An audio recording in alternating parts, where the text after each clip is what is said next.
আজকে শেখ হাসিনাকে যারা আশ্রয় প্রশ্রয় দিয়েছেন দীর্ঘ 15-16 বছর, এখনো তারা দিয়ে যাচ্ছে। গোটা পৃথিবীর মানুষ বাংলাদেশকে শেখ হাসিনার আমলে একভাবে দেখেছে, তারা আরেকভাবে দেখছে। বারবার বলা হয়েছে বাংলাদেশের মানুষ কি মানুষ না?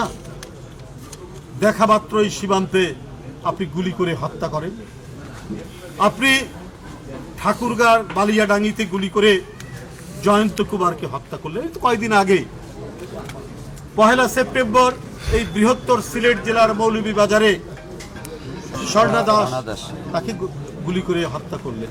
বাংলাদেশে যদি আওয়ামী লীগ বিএনপির মধ্যে কোথাও কখনো মারামারি হয়, তখন আওয়ামী লীগের কোনো নেতা, তার নাম যদি ধনঞ্জয় হয়, তার নাম যদি সুকুমার হয়, এইটাকে দিল্লি এবং ভারতের বিভিন্ন পলিসি মেকাররা সাম্প্রদায়িক দাঙ্গার খেতাব দেন।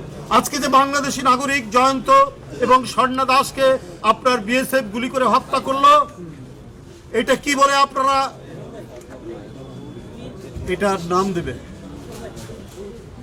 এটা এখন কি বলবেন আপনারা?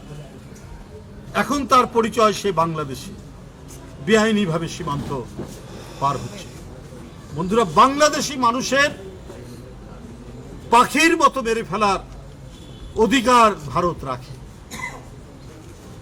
কিন্তু বাংলাদেশ থেকে শিশু কিশোরের ঘাতক অপরাধী এবং হাজার লক্ষ কোটি চোরেরা দিল্লি পুনর্বাসন করে,